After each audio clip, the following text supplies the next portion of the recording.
3,000 ರೂಪಾಯಿ ನಿನ್ನ ತಂದೆಗೆ ಕೊಟ್ಟು ಬಿಡು ಮಗು.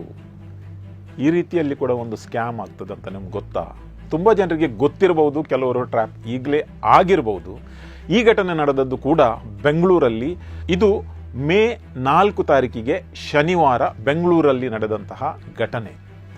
ಒಬ್ಳು ಹುಡುಗಿ, ಸುಮಾರು 28 ಪ್ರಾಯದ ಹುಡುಗಿಗೆ ಒಂದು ಫೋನ್ ಬರುತ್ತೆ. ಆ ಫೋನಲ್ಲಿ ಹಿರಿಯ ನಾಗರಿಕರು ಸ್ವಲ್ಪ ಏಜ್ಡ್ ವಾಯ್ಸಲ್ಲಿ ಬಹಳ ಒಂದು ಇಮೋಷನಲ್ ಆಗಿ ಮಾತಾಡ್ತಾರೆ. ಮಗು ಹೇಗಿದ್ದೀಯಾ, ನಿನ್ನ ತಂದೆಗೆ ಒಂದು 3,000 ರೂಪಾಯಿ ಕಳಿಸ್ಲಿಕ್ಕಿತ್ತು, ನಾನು ಅದೆಷ್ಟೋ ಟ್ರೈ ಮಾಡಿದೆ, ಅದು ಕಳಿಸ್ಲಿಕ್ಕೆ ಆಗಲಿಲ್ಲ, ನಾನು ಈಗ ನಿನಗೆ ಗೂಗಲ್ ಪೇ ಮುಖಾಂತರ ಕಳಿಸ್ತೇನೆ, ದಯಮಾಡಿ ನಿನ್ನ ತಂದೆಗೆ ಕೊಟ್ಟು ಬಿಡು ಅಂತ. ಸೊ ವಿಷಯ ಏನೆಂದರೆ, ಈ ಹುಡುಗಿಗೆ ತಂದೆ ಸ್ವಲ್ಪ ಸೀನಿಯರ್ ಸಿಟಿಸನ್, ಅವರು ಕೂಡ ಇದ್ದರು, ಆವತ್ತು ಮನೆಯಲ್ಲಿ ಇರಲಿಲ್ಲ. ಓಕೆ ಅಂಕಲ್ ಅಂತ ಹೇಳಿದರು. ಓಕೆ ಅಂಕಲ್ ಅಂತ ಹೇಳಿ ಸುಮಾರು 15 ಸೆಕೆಂಡಲ್ಲಿ ಅವಳ ಮೊಬೈಲಿಗೆ SMS ಬರ್ತದೆ. ಅದು ಕೂಡ ಬ್ಯಾಂಕಿಂದ SMS, ನಿಮ್ಮ ಅಕೌಂಟಿಗೆ 30,000 ಕ್ರೆಡಿಟ್ ಆಗಿದೆ ಅಂತ. ನೋಡಿ ಸ್ಕ್ರೀನಲ್ಲಿ ಅದರ ಸ್ಕ್ರೀನ್ ಶಾಟನ್ನು ನೋಡಿ. ಇದು ಕಥೆಯಲ್ಲ, ಇದು ನಿಜ ಆದ ಘಟನೆ. ಹೇಗೆ ಮೋಸ ಮಾಡ್ತಾರಂತ ನೋಡಿ.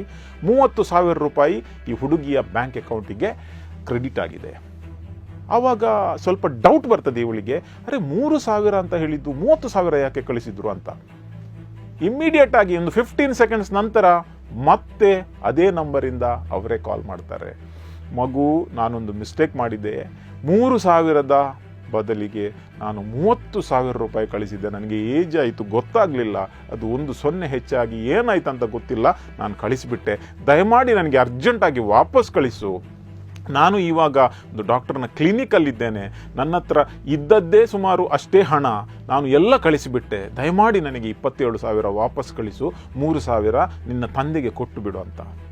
ಪಾಪ ಆ ಹುಡುಗಿ ಏನು ಮಾಡ್ತಾಳೆ, ಅಷ್ಟೊಂದು ಪ್ರೀತಿಯಿಂದ, ಅಷ್ಟೊಂದು ಅನೋನ್ಯವಾಗಿ, ಇಮೋಷನಲ್ ಆಗಿ ಅವರು ಕಾಲ್ ಮಾಡಿದಾಗ ಹುಡುಗಿ ನಂಬ್ತಾಳೆ ಮತ್ತು 27,000 ರೂಪಾಯಿಯನ್ನು ತನ್ನ ಅಕೌಂಟ್ನಿಂದ ಗೂಗಲ್ ಪೇ ಮುಖಾಂತರ ಆ ನಂಬರಿಗೆ ಕಳಿಸ್ತಾಳೆ.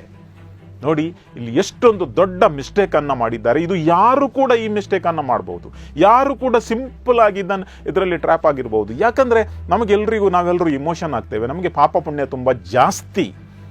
ಆದ್ದರಿಂದ ಅವರು 27,000 ರೂಪಾಯಿ ಕಳ್ಕೊಂಡ್ರು. ಹೇಗೆ, ಇಲ್ಲಿ ವಿಷಯ ಇಲ್ಲಿ ಕರೆಕ್ಟಾಗಿ ಕೇಳಿ.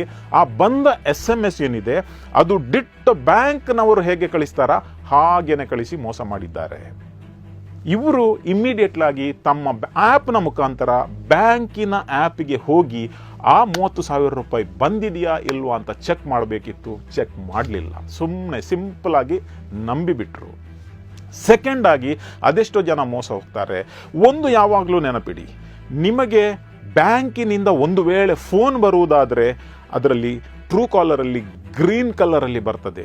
ಯಾವತ್ತೂ ಕೂಡ ಅವರ ಮೊಬೈಲ್ ನಂಬರಿಂದ ಬ್ಯಾಂಕ್ನವರು ಕಾಲ್ ಮಾಡುವುದಿಲ್ಲ. ಸೆಕೆಂಡ್, SMS ಬರುವುದಾದರೆ ಬ್ಯಾಂಕಿನಿಂದ ಯಾವುದೇ ಮೊಬೈಲ್ ನಂಬರಲ್ಲಿ ಅಪಿಯರ್ ಆಗುವುದಿಲ್ಲ. ಇನ್ಸ್ಟೆಡ್ ಆಫ್ ದ್ಯಾಟ್ ಆ ಬ್ಯಾಂಕಿನ ಕೋಡ್ ಇದೆ, ಅದನ್ನು ನಾವು ನಿಮಗೆ ಸ್ಕ್ರೀನ್ ಶಾಟಲ್ಲಿ ತೋರಿಸ್ತೇವೆ. ಯಾವುದು ರೈಟ್ ಯಾವುದು ರಾಂಗ್ ಅಂತ ನೀವೇ ನೋಡಿ. ಯಾವತ್ತೂ ಕೂಡ ನಿಮಗೆ ಇಂತಹ ಕರೆಗಳು ಬಂದಾಗ ಸಡನ್ನಾಗಿ ಬೈ ಮಿಸ್ಟೇಕ್ ಆಗಿ ನಿನ್ನ ಅಕೌಂಟಿಗೆ ನಾನು 5,000 ಕಳಿಸಿದ್ದೇನೆ, 10,000 ಕಳಿಸ್ತೇನೆ ಅಂತ ಹೇಳಿದರೆ ತಪ್ಪಿ ಕೂಡ ಅವರಿಗೆ ವಾಪಸ್ ಕೊಡಲಿಕ್ಕೆ ಹೋಗಬೇಡಿ. ನೀನು ಕಳಿಸಿದ್ಯಾ, ಇರಲಿ, ಥ್ಯಾಂಕ್ ಯು ಅಂತ ನೀವು ಅಲ್ಲಿಯೇ ಇಡಿ.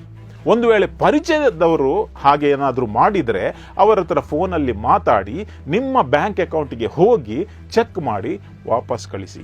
ಇದು 1,000 ಇರ್ಬೋದು, 10,000 ಇರ್ಬೋದು, 30,000 ಇರ್ಬೋದು. ಅದ್ಯಾರನ್ನು ನಂಬಿ ಇಮೋಷನಲ್ ಆಟಕ್ಕೆ ಮೋಸ ಹೋಗಿ ಆ ಹುಡುಗಿ ತನ್ನ ಇಡೀ ತಿಂಗಳ ಸಂಬಳ 27,000 ರೂಪಾಯಿಯನ್ನು ಕಳ್ಕೊಂಡ್ಳು. ಜಾಗೃತರಾಗಿ ಅವೇರ್ನೆಸ್ ಕ್ರಿಯೇಟ್ ಮಾಡಿ ಈ ಬಗ್ಗೆ, ಈ ಆನ್ಲೈನ್ ಸೈಬರ್ ಕ್ರೈಮ್ನ ಬಗ್ಗೆ ಬೇರೆಯವರಿಗೆ ಕೂಡ ಹೇಳಿ. ಸಾಧ್ಯವಾದರೆ ಈ ವಿಡಿಯೋವನ್ನು ಶೇರ್ ಮಾಡಿ. ನಾನು ವಾಲ್ಟರ್ ನಂದಳಿಕೆ. ನಮಸ್ತೆ.